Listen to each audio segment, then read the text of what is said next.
राधा कृष्ण दमानी। 1954 में आपका जन्म हुआ। आपके पिता शिव किशन जी दमानी, आप एक बिलियनियर बिजनेसमैन बने। वैसे शुरू में आप इन्वेस्टर थे और अभी founder of D mart. D mart ऐसे स्टोर हैं जैसे बिग बाजार होते हैं, उनसे भी बड़े स्टोर्स हैं डी मार्ट। मारवाड़ी परिवार में जन्म लिया, बहुत गरीब परिवार में थे, सेल्फ मेड बिलियनियर। दलाल स्ट्रीट में आपके पिता काम करते थे और बाद में आप इन्वेस्टर बने। शुरू में तो आप भी स्टॉक ब्रोकर थे।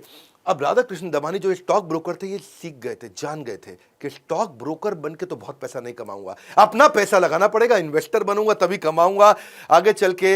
इनफैक्ट राकेश झुनझुनवाला भी इनको अपना गुरु मानते थे। लोगों को पता नहीं है ना डीमार्ट के बारे में ना राधा कृष्ण दमानी के बारे में, इतने बड़े कैसे बन गए अचानक, इतने चुपचाप। पहले मोटा मोटा समझ लेते हैं, फिर आपको आर्ट स्ट्रैटेजी दूंगा। मोटा मोटा यह है कि माल बहुत सस्ता बेचते हैं, इतना सस्ता बेच दो कि बहुत ज्यादा कस्टमर आ जाए, इतना सस्ता के सस्ते के चक्कर में बहुत कस्टमर आ गया। जब बहुत कस्टमर आ गए तो बहुत माल बिक गया, जब बहुत माल फटाफट बिक गया तो बहुत कैश आ गया वापस।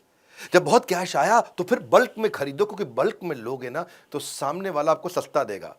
1 किलो माल का रेट अलग होता है और 1000 किलो माल का रेट अलग होता है। माल सस्ता मिला, जब माल बहुत सस्ता मिला तो सस्ता मिला तो फिर दोबारा सस्ता बेच देंगे, दोबारा सस्ता बेचे तो मतलब इतना डिस्काउंट, कस्टमर बोले भैया इतना डिस्काउंट, फिर कस्टमर फिर से बहुत ज्यादा आया, फिर वही हुआ ना, बहुत ज्यादा बिक गया और बहुत सस्ते में मिल गया। इसी मुद्दे के चक्कर में डी मार्ट जबरदस्त होता चला गया। इसको आर्ट स्ट्रैटेजी में डिटेल में समझ लो। बिजनेस सीखने में इंटरेस्ट है ना, तो कैसे इतना अमीर आदमी बनता है उसको पकड़ते हैं। पहली चीज, इनके फंडामेंटल स्ट्रॉन्ग थे, क्योंकि ये इन्वेस्टर फ्रेटर्निटी से थे।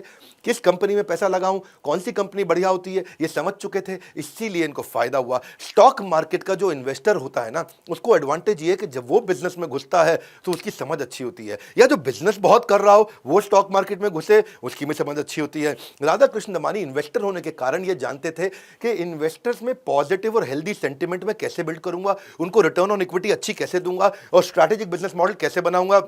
इसीलिए डीमार्ट जो उन्होंने खोला, ये बड़ा स्ट्रैटेजिक डिसीजन था। शुरू में इन्होंने 2001 से पहले, जब डीमार्ट खोला उससे पहले 1999 में अपना बाजार की फ्रेंचाइजी ली थी और उनको उनका बिजनेस मॉडल समझ में नहीं आया, तो उन्होंने कहा मार परे, छोड़ो उसको, कोई जरूरत नहीं है इसकी, बेकार, बिजनेस मॉडल ही ठीक नहीं है। इनको बिजनेस मॉडल की समझ थी।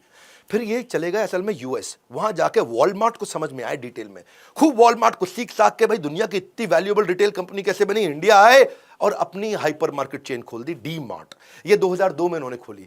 2002 से 2010 तक केवल 25 स्टोर और आज 200 स्टोर। ये अचानक कैसे हुआ, बाद में इतना तेज ग्रोथ कैसे लिया। 2017 में ये आईपीओ भी लेकर के आया, 1870 करोड़ का आईपीओ, इतना बड़ा हिट।